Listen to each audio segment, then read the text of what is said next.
many of them move around the world. The fourth or fifth largest country in the world is the country of immigrants, people who were born in one country and move to another. And that's also would not have been possible to the same extent before we had transportation which can take you around the globe.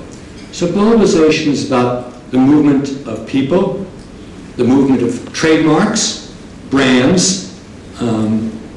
As I drive through the cities here, I don't recognize all of the brands, but I saw Domino's Pizza, McDonald's, Starbucks, and even Harvard. So there are brands which transverse the globe. Money moves with warp speed. 1 or 2 trillion dollars, not billion, trillion dollars. That's a lot of rupees move around the world every day. And when there is something financially good that happens in Mumbai or in Manila or in Manhattan, you don't wait a year or two for implications. That happens immediately. I didn't understand why the collapse of Lehman Brothers in New York on the 15th of September 2008 caused a world financial crisis until I learned how many companies Lehman Brothers had written financial agreements with. 8,000. That's what globalization is. Moving to the biological revolution, I depended a lot on my knowledge of the brain when I developed the theory of multiple intelligences 30 years ago, but we know a great deal more about the nervous system now. We also know infinitely more about genetics. And you might say, well, how does this affect education? There's a lot of talk nowadays about brain-based or brain-compatible education, and I'm sympathetic to that. In fact, I was one of the co-founders at my university of a specialization called Mind, Brain, and Education. But we're just beginning to see the shadow of biological knowledge. Because soon people will come to school with functional imaging of their brain. There may be in vivo kinds of studies of how your brain processes information. And we will also have gene chips, which lay out our 20 or 30,000 genes and what's distinctive about them. And if educators say, well, I don't know about the brain, I don't know about genetics, then education will become a medical specialty. I'm a bit nervous about that. I'd rather have the doctors focus on the body and the educators focusing on the mind. But I was just talking with some journalists a few minutes ago, and just this week since I came here, I heard in the press and saw on television that autism can now be detected during the first months of life. That's incredibly important. And of course it's detected through psychological and neurological probes. And the area of learning, which is already being impacted by the biological revolution, are learning disabilities, particularly dyslexia. There's a lot of knowledge about different kinds of dyslexia, which parts of the brain are involved, how they can be nurtured or scaffolded. But let me tell you something. We all have learning disabilities and difficulties. Mine don't show up in school, but if you put me behind the wheel, they would show up very quickly as I try to navigate around any city here in India. And the more we know about the mind and the brain and the genetics, the more we'll be able to custom fit the education, individualized education. What everybody talks about nowadays is the digital revolution. Virtual realities like Second Life, where you can create your own world, your own avatars, enact anything that your imagination will generate. Multi-user games, which involve hundreds, thousands, or even millions of players. involve a lot of strategy, sometimes cutting corners, sometimes very ethically grounded. Now you can own Facebook, right? It's going to be initial public offering pretty soon. Close to 1 billion people are involved in that social network. I like to say there are two kinds of people who belong to Facebook and liars. And yeah, certainly the influence of social networking and of knowledge sources like Wikipedia and of instant brief messaging systems like Twitter they are an incredible part of young people's lives and the lives of people who are not so young.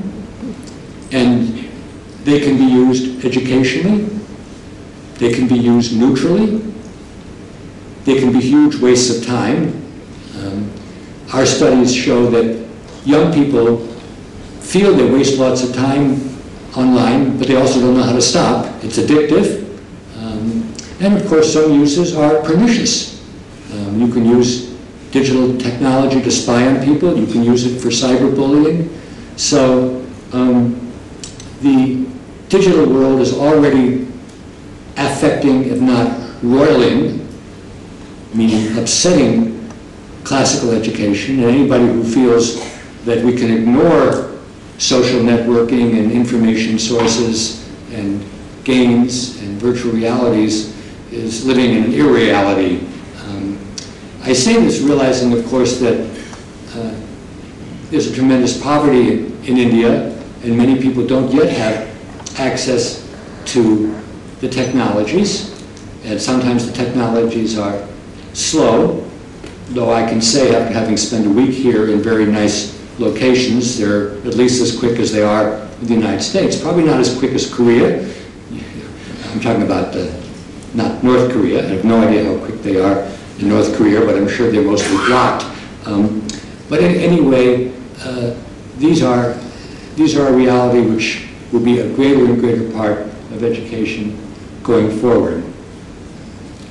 Another one is lifelong learning. It used to be in my grandparents' era that most people didn't finish secondary school, but they worked in the farms, maybe they worked in factories, didn't matter that much.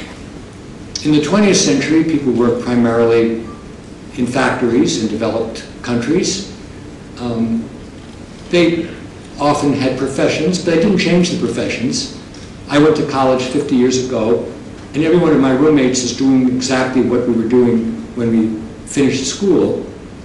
But nowadays, in the oldest profession and the newest profession and all the professions in between, learning is lifelong. You don't look like this, but my colleagues and classmates and I look like this.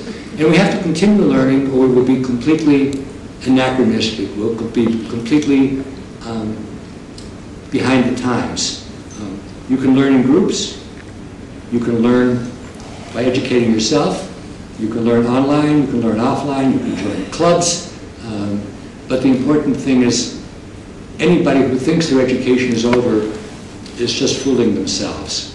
So, in brief, as I think about education going forward, I'm always thinking about in which ways this is affected by globalization, in which ways by what we're learning about the human mind and brain, in which ways is it affected by the digital technologies, almost none of which I mentioned even existed 10 years ago. There was no Facebook, there was no Twitter, there was no virtual reality, there were some multi-user games.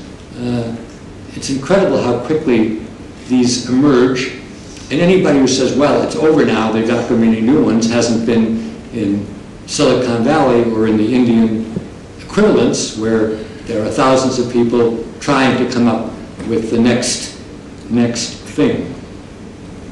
And finally, of course, lifelong learning. So all those four things are really very salient. I want to make sure, is everybody hearing me okay? Yes. Okay. Great. Please laugh at my jokes, okay? That way I'll know you can hear me. Cyberspace is a wild west. It's a place without norms and regulations about identity, because you can present yourself in infinite numbers of true and false ways. Privacy, because even if you only have a very small Facebook setting, you can't ensure that somebody, including Facebook, knows what you've said or written or posted. Ownership and authorship. There used to be a notion of copyright and of intellectual property, but how that's going to play out over the next decades. Trustworthiness and credibility. How do you know who or what to trust online? And why should people trust you? And finally, and this is what I'm most interested in, participation in the community. Because it used to be when you grew up, you knew the people in your block, and maybe you went to school and you got to know people. But in the modern, complex world, we have contact with all sorts of people we don't know in work and citizenship. And now that we can, in principle, connect to anybody else in the world who has a digital device, what does it mean to participate in a community like that? And none of us has worked this out fully. So respect and ethics, how that works in the digital world is a huge dilemma, a huge mystery, a huge quandary. Finally, if you believe that these minds are of some interest, how can we nurture them? First of all, if you've never thought about synthesizing before, or about the distinction between respect and ethics, that could be helpful.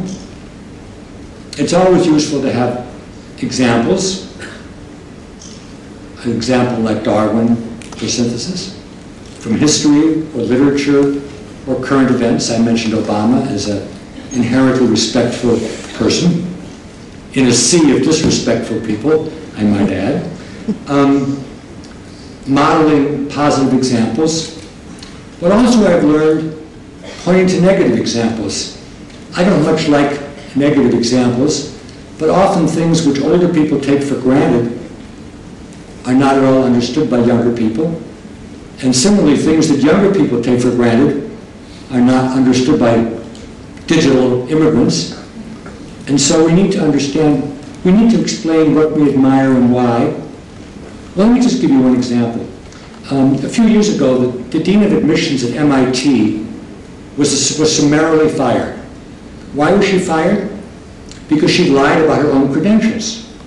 And it was obvious to me and to most old geezers that you can't be evaluating the dossiers of people who apply to MIT, or for that matter to IIT, if you've lied about your own dossiers, your own vita.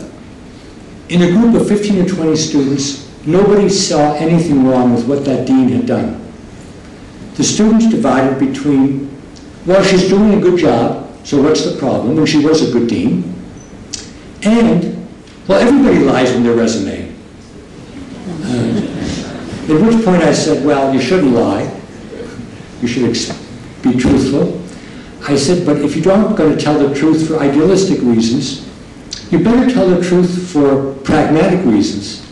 Because at least in the United States, if you lie on any official form, that's grounds for immediate firing. Whether that's true here, I don't know. So,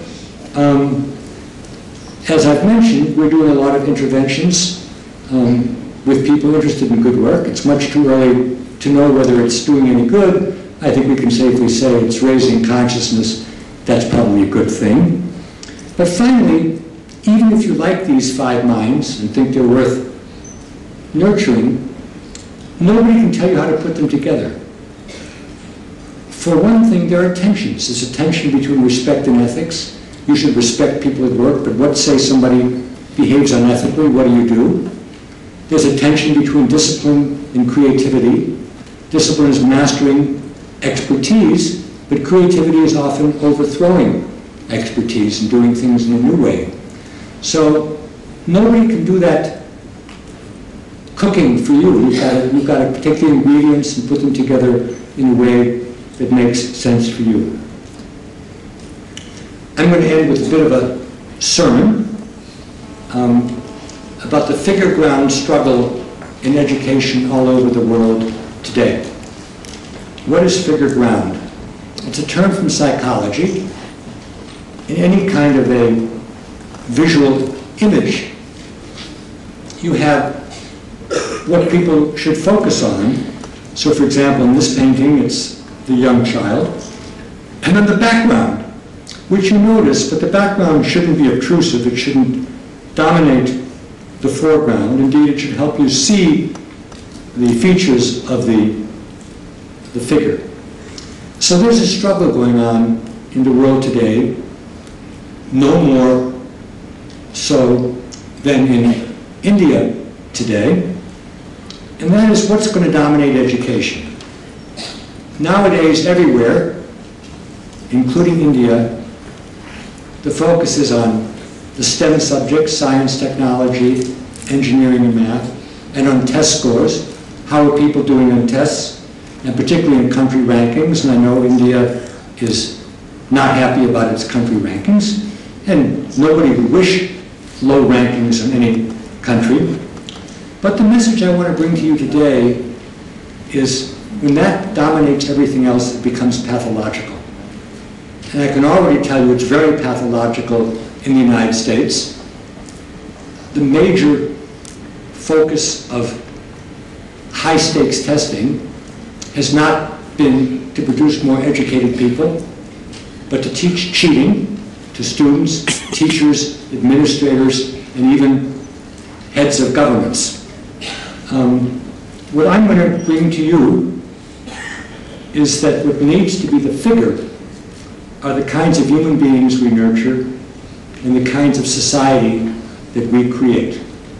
And to the extent that you have curricula and assessments that contribute to that, to the extent that's the ground which helps make the kind of society you want to live in, it's to the good. But if it's test scores and ranking for its own sake, that can be very pernicious. And let me make it quite concrete. Many people in the United States complain about our educational system, and especially the disadvantaged kids in our cities who don't do well in exams and who make our rankings not as high as we'd like. But the things that have roiled our society, the Vietnam War, the Iraq War, the Afghanistan War, the financial meltdown of 2001, the financial meltdown of 2008, those weren't brought about by the students in the Bronx. They weren't brought about by the teachers in the Midland. They were brought about by the best and the brightest, half of whom went to Harvard, and who thought they were the smartest people in the world, and I could give you their names, but I'm polite that I won't, but who lost sense of what it meant to be good people and to be good citizens and to work for a constructive world. It was too much about power and greed and not enough about trust and inspiration. So here's two wise Americans who said this long before I did. Martin Luther King Jr. said, "Intelligence plus character, that's the goal of a true education." And Ralph Waldo Emerson from the 19th century, a great philosopher, said, "Character is more important than intellect." And so character needs to be the figure, and if the scores and the subjects bring that around, great. If it doesn't, you got to do some major recalibrating. Thank you very much.